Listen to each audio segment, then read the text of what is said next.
अब महाराष्ट्र में बिखर जाएगा महाविकास आघाड़ी।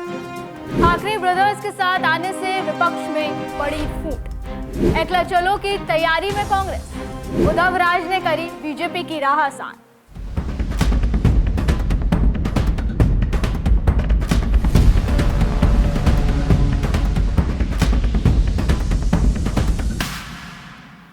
कब के बिछड़े हुए हम आज कहां आकर। ये गाने के लिरिक्स तो आपने जरूर सुने होंगे। ये अमिताभ बच्चन की मूवी का गाना है जो इस वक्त बिल्कुल फिट बैठ रहा है ठाकरे ब्रदर्स पर, जो 20 साल के लंबे वक्त के बाद एक मंच पर दिखाई दिए। अब जब से ये दोनों भाई मतलब उद्धव ठाकरे और राज ठाकरे एक साथ दिखाई दिए, तब से महाराष्ट्र की सियासत में भूचाल आया हुआ है। कई तरह के कयास लगाए जा रहे हैं, कई तरह के सवाल राजनीति की गलियारों में उठने लगे। कहा जा रहा है कि महाराष्ट्र में जल्द ही कुछ बड़ा होने वाला है। कहा तो ये भी जा रहा है कि इससे विपक्षी गठबंधन और मजबूत हो जाएगा, लेकिन बिल्कुल उल्टा होते हुए नजर आ रहा है, क्योंकि ठाकरे ब्रदर्स के साथ आते ही महाराष्ट्र के विपक्षी गठबंधन महाविकास आघाड़ी में दरार दिखने लगी है। कांग्रेस तो सीधे अलग रास्ते पर दिख ही रही है कि साथ ही शरद पवार ने भी अब दूरी बना ली है, क्योंकि ठाकरे ब्रदर्स अपने ही साथियों के लिए बड़ी मुश्किल बनकर सामने आ रहे हैं। दरअसल महाराष्ट्र में इस साल के अंत में स्थानीय निकाय चुनाव होने हैं और महाराष्ट्र में ये अभी तक मुकाबला महायुति बनाम महाविकास आघाड़ी के बीच था। माना जा रहा था कि दोनों गठबंधनों की पार्टियां अपने गठबंधन के साथ चुनाव लड़ेंगी। हालांकि अब राजनीतिक समीकरण बदलते नजर आ रहे हैं। सबसे बड़ी फूट महाविकास आघाड़ी में हुई है। राज ठाकरे और उद्धव ठाकरे की करीबियों से सबसे ज्यादा बेचैन कांग्रेस है। ठाकरे ब्रदर्स के पास आने के बाद अलग थलग पड़ी कांग्रेस अब बीएमसी चुनाव में अकेले ही चुनाव लड़ने की तैयारी करने लगी है। उद्धव और राज के करीब आने से एमवी में बेचैनी बढ़ गई है। कांग्रेस को लगता है कि ठाकरे बंधुओं की जोड़ी मराठी वोटों को एकजुट कर सकती है, जिससे हिंदी भाषी और अन्य गैर मराठी वोटरों का समर्थन खोने का डर है। इसलिए कांग्रेस अब बीएमसी और अन्य निकाय चुनावों में अकेले लड़ने की तैयारी करे, ताकि अपनी खोई हुई जमीन वापस पा सके। और ये मैं इसलिए कह रही हूँ क्योंकि 2017 के महाराष्ट्र नगर निकाय चुनावों में कांग्रेस ने कुल 227 सीटों में से 31 सीटें जीती थी, जबकि अगर बात हम 2007 की करें तो 2007 में कांग्रेस ने 75 सीटें जीती थी और 2012 में पार्टी ने 56 सीटें जीती थी। जिसका मतलब साफ है कि कांग्रेस की सीटें पहले से घटती जा रही हैं और वो नहीं चाहती कि अब पार्टी को और ज्यादा नुकसान हो। राज और उद्धव की एकता मराठी मतदाताओं को एकजुट करने की कोशिश है और ठाकरे ब्रदर्स की एकता से एमवीए का वोट बढ़ सकता है, क्योंकि कांग्रेस अगर अकेले लड़ेगी तो विपक्षी वोट बटेगा। इससे बीजेपी शिंदे गठबंधन को फायदा हो सकता है, खासकर उन इलाकों में जहां गैर मराठी जैसे गुजराती और उत्तर भारतीय मतदाता ज्यादा है।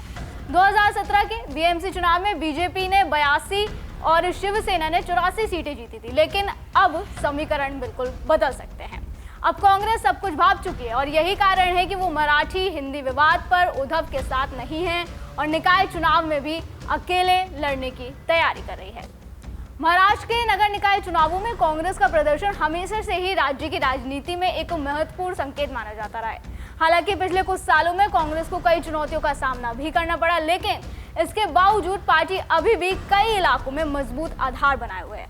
महाराष्ट्र के कई ग्रामीण और अर्ध शहरी इलाकों में कांग्रेस का अब भी प्रभाव कायम है। विशेषकर विदर्भ, मराठवाड़ा और कुछ पश्चिमी महाराष्ट्र के क्षेत्रों की बात करें तो कांग्रेस के काफी समर्थक वहां पर एक्टिव हैं।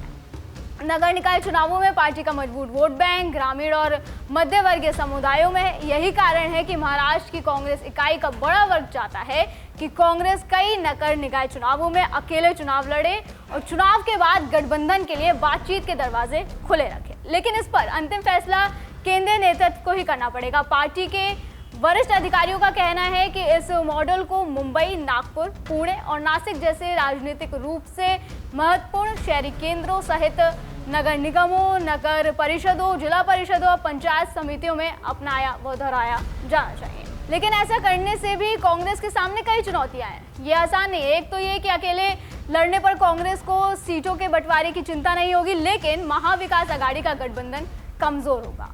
इसका नतीजा ये होगा कि विपक्ष का वोट शेयर बढ़ जाएगा और बीजेपी के जीतने का रास्ता आसान हो जाएगा। इसके अलावा अकेले चुनाव लड़ने पर कांग्रेस को पूरे राज्य में अपने संगठन और प्रचार संसाधनों को ज्यादा प्रभावी ढंग से चलाना होगा और नगर निकायों में जीत के लिए पार्टी को और ज्यादा मेहनत करनी होगी, क्योंकि उसे गठबंधन की ताकत का सहारा नहीं मिलेगा, खासकर उन इलाकों में जहां कांग्रेस की पकड़ कमजोर है, क्योंकि पार्टी के लिए वहां अपने दम पर चुनाव जीतना मुश्किल है। वहीं बात करें अगर शरद पवार की एनसीपी की, तो एनसीपी एसपी को भी बड़ा नुकसान हो सकता है, क्योंकि एनसीपी एसपी का आधार एक बड़ा वोट बैंक मराठी मतदाता है, खासकर पश्चिमी महाराष्ट्र, मराठवाड़ा और विदर्भ के कुछ हिस्सों में। इसे हम ऐसे समझ सकते हैं कि 2024 के महाराष्ट्र विधानसभा चुनाव में एनसीपी एसपी को 9.96% वोट शेयर मिला, जो लगभग 65 लाख वोटों के बराबर है। इस वोट शेयर में मराठी मतदाताओं का बड़ा हिस्सा होने की संभावना है, क्योंकि शरद पवार की राजनीति मराठा समुदाय और मराठी अस्मिता से गहरी जुड़ी है, और उद्धव राज गठबंधन से एनसीपी को अपने कुछ पारंपरिक वोट खोने का खतरा रहेगा, खासकर शहरी और अर्ध शहरी क्षेत्रों में जहां ठाकरे गुटों का प्रभाव मजबूत है। वहां पवार की सख्त मुकाबला करना पड़ सकता है। शरद पवार का सियासी बल पहले ही पिछले कुछ सालों में कई उतार चढ़ाव देख चुका है, खासकर एनसीपी के टूट के कारण ठाकरे गुटों के एकजुट होने से एमवे के समीकरण प्रभावित होंगे, क्योंकि अब उद्धव और राज का समूह ज्यादा मजबूत होगा। इससे पवार को अपने गठबंधन में नए समीकरण बनाने और अपनी भूमिका को फिर से स्थापित करने की चुनौती बढ़ेगी। यही कारण है कि शरद पवार इस साथ से फिलहाल दूर दूर दिखाई दे रहे हैं। हालांकि एक सच ये भी है कि एमएनएस का संगठन कमजोर है और 2024 के विधानसभा चुनाव में उसे कोई सीट नहीं मिली, यानी एमएनएस का खाता भी नहीं खुला था।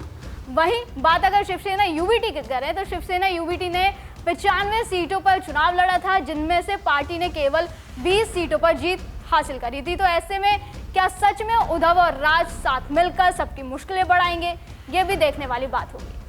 बता दें कि राज ठाकरे ने साल 2005 में शिवसेना से नाता तोड़ा था, और तब से अब तक 20 साल में ये पहला मौका था जब उद्धव और राज किसी सार्वजनिक मंच पर एक साथ नजर आए, जिसके बाद महाराष्ट्र में मराठी वॉर भी छिड़ गया है और दोनों भाई निकाय चुनाव से पहले इस वॉर के जरिए राजनीतिक समीकरण साधने में लगे।